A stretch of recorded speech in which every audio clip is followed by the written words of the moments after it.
Welcome back to episode 5 of the Tekkit 1.2.9, 1.9.2 G Tekkit series for Roo Studios.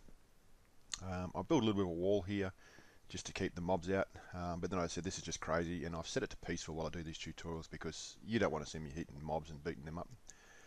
We will need mobs eventually when we start making grinders and bits and pieces. But just for the time being, I've switched them off because they're just becoming annoying too much.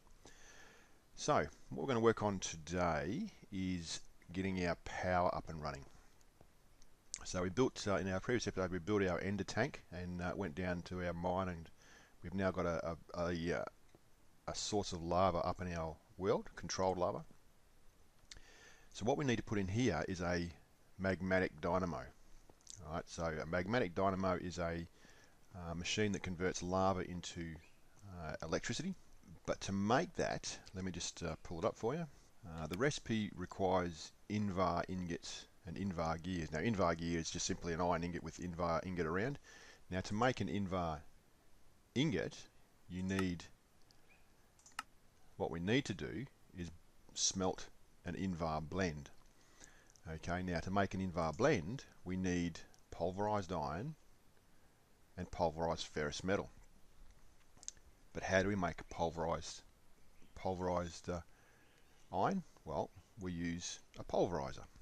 Okay, to make a pulverizer, that's what we need. We need a machine frame, redstone reception coil, a couple of copper ingots, some flint, and a piston. Not hard to make. I mean, the redstone reception coil is pretty much some gold with some redstone on it. Machine frame is pretty much some gold with some iron and glass around it. You can use this one as well, but iron's not much easier to get than steel. So I just use this one down here. Then we make a piston, and we all know how to make a piston. Now I'm not going to go through building this because I've already built one earlier. I just wanted to show you though the process of getting to where we need to go. So we put our pulverizer down. There it is there, and look at it, and there's a heap of stuff in here to look at. First off, there's your power. It stores up to 48,000 redstone flux, which is a Minecraft version or a mod version of power. Stores that much. Then you put the stuff you want to pulverize in the blue indicator, and it comes out the red. Now you can get a byproduct out of the pulverizer. It's rare, but they do happen, and it's kind of handy when you do get them. Okay, the blue tab here is just a info on the energy. The red one is how you want to set your redstone. Okay, ignore it. Have a low power or high power. I just leave it as default because I don't usually bother with that the way I set it up. And here is your inputs and output setups. Now the blue, you look here. The blue is your input, and the red. I'm not quite sure what the red is, but I'm pretty sure that the red and the yellow are outputs. But if you set them all to orange, I've got to figure out how to do this now. There we go. I usually turn most of them off. Now we have. I'll just confirm this. I've got input and output on two sides. So there it is there. So there's your output. There's your input. Now if we just click on this again and open that one up. Okay, so that one's the top. That one there. The one down here, I'm guessing is the bottom, down underneath.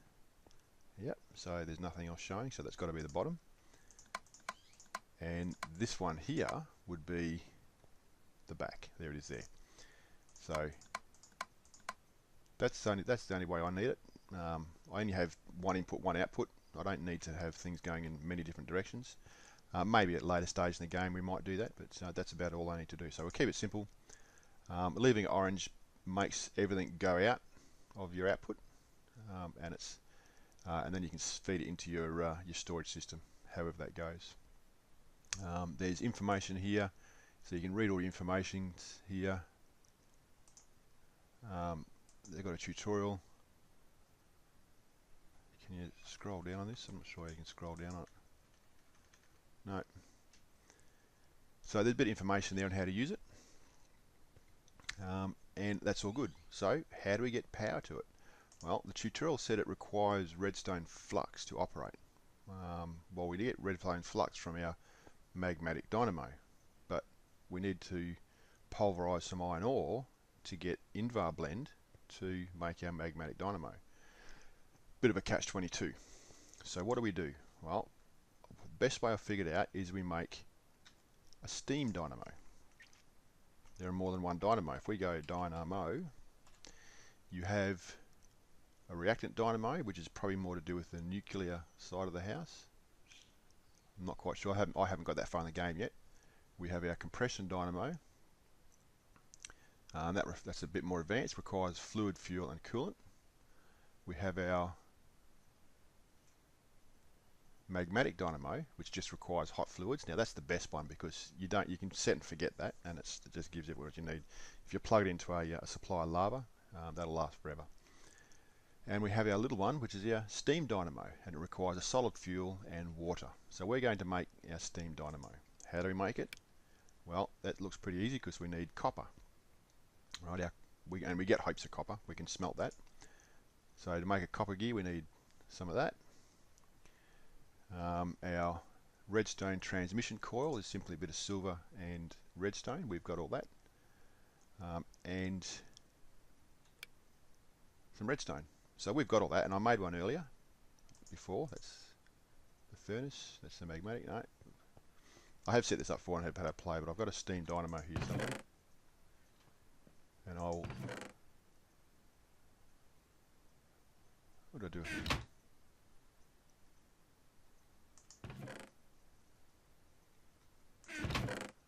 I know it's here somewhere.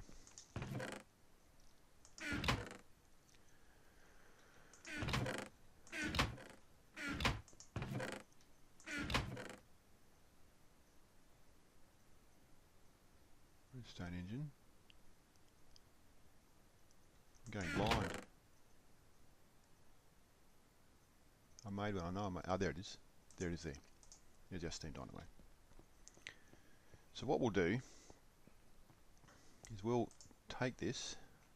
You can easily knock these out if you get your shifter. Now your wrench, I'd suggest making one of these wrenches early in the piece, because the wrench is really handy for all your Minecraft Reloaded mod. There it is there, and to make it, that's the recipe. Stone gear and some iron ingot. So it's a really handy tool, and I'll show you why. If we hold down the shift key and right click on this tool with the wrench, it just pops it off instead of trying to break it. So it's really easy to get rid of. So we're going to head down to some water because we need a little bit of water, and I don't fancy walking up and down to the lake all the time. So I'll just do it down here. Have to go back anyway. I need some coal.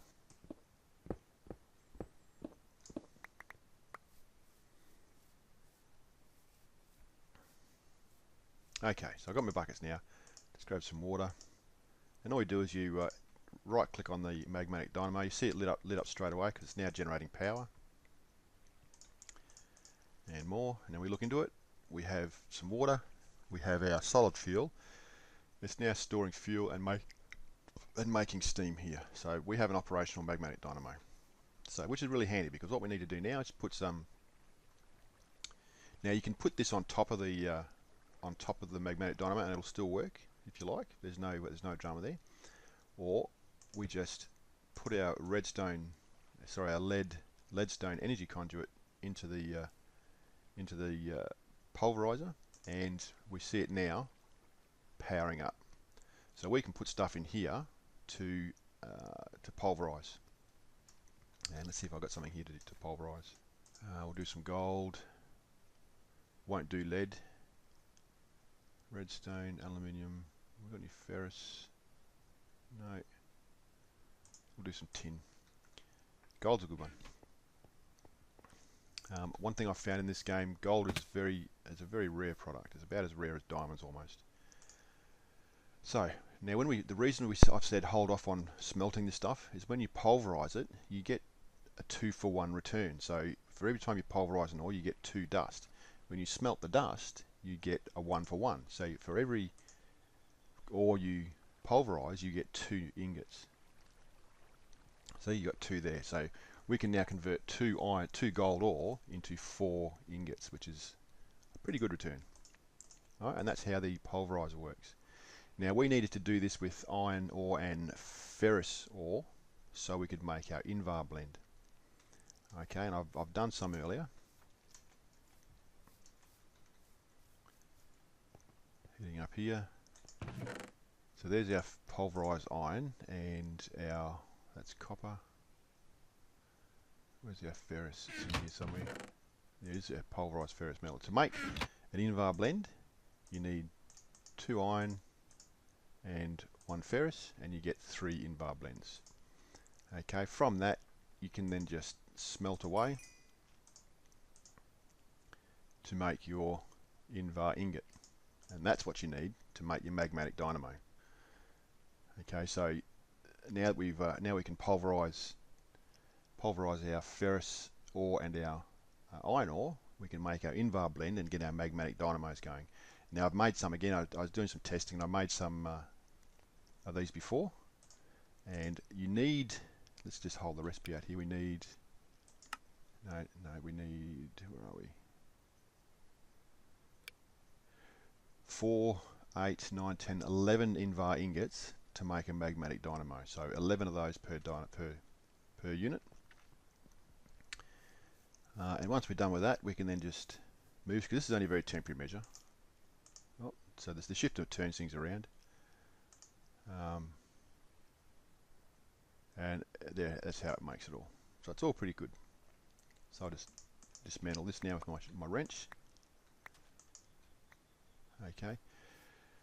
And now that we have enough to make a magmatic dynamo, we can then hook up to our lava supply. Notice with our steam dynamo, we had to put water into it. Okay, you need to put water into it to get it to work, and water and coal, so I had to feed it. You can put piping in there and have it automatically go off chests and have it fill up or whatever, but it's still work to do it. What we've already done that work here with our little lava collector and our fluid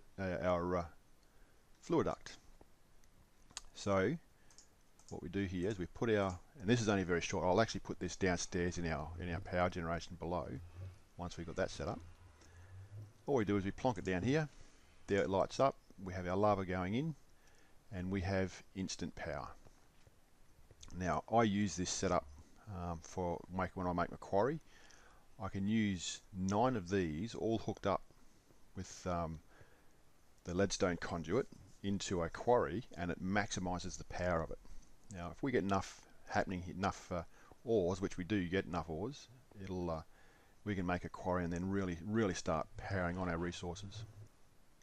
So there's our magmatic dynamo and our power situation, and that'll last us a long time. That'll store give us quite a lot of power for things. So I've made my pulverizer, so let's put this down this side for now. And the other thing we made was a redstone furnace. So rather than feeding a furnace with coal, we can now have a furnace that is electrically powered. Now it's exactly the same. It works exactly the same as the pulverizer in as far as redstone and the inputs, outputs, and all the tutorials, and that's all the same. You put something in the blue, comes out as the orange, and it smelts basically. So we'll just do that for you and show you. So we power that there, and we power that there, and you see power starting to build up on both of them. Okay, and we're looking pretty good. This comes down a little bit, but that'll once these internal storages have built up and saved up, that'll come back up again. Okay, so we have some iron here. All we need to do is put our pulverized iron in here, and it smelts it into an iron ingot. Okay, so that's how it all works.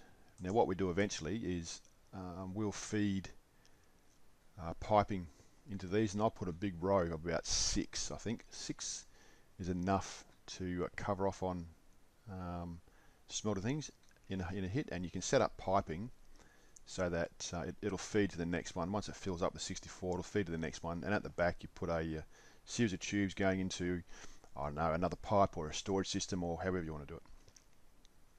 And that starts to automate things. And we'll get onto that. We'll get onto that a little bit later. But that's the concept, and that's our power generation. We now have power, and we have probably two of the most valuable little tools we need to start this game off to increase our yield when it comes to iron and gold and the like. So I'll finish this tutorial here. It'll be a short one, which is a bit of a different one. So we have power. Before I go much further, let me show you what's going on downstairs. Remember the last episode we made some turtles and they were merrily digging away for us. There you go. We have, that's interesting, he didn't dig one level down. Wonder why he didn't do that. Or he did. No, oh no, that was me. No, I'm digging down. I'm digging down one level so I can start flooring the place and start to use it. So these two fellas have dug out a fair whack so far. They're going to keep going. I might make one or two more and really get it going. And before long, this will be where I store all my power and all my piping and tubing and conduits and stuff for my base. It'll all end up down here and heading up under the roof. So as I dig through, if I need power into a room, I just dig down and then run a pipe to it. So this, you could call this a basement, the service rooms, whatever you like. And this is how it works. So yeah, you'll see this develop as it goes. So that's it for this tutorial. Hope you liked it. If you do, hit that subscribe button, and we'll keep building this this base and this world. There's a whole lot to show you in this Tekkit 1.9.2 or 1.2.9. I can't remember what it is now. I'll get it right the next one. There's a whole lot to show you. I've learned a lot in the last couple of days, and yeah, we're starting to get into it now. Now that we've got our power happening, things will start happening a little bit quicker, and we'll enjoy it, and it'll become a bit more fun. Alright, I'll see you on the next tutorial. Bye guys.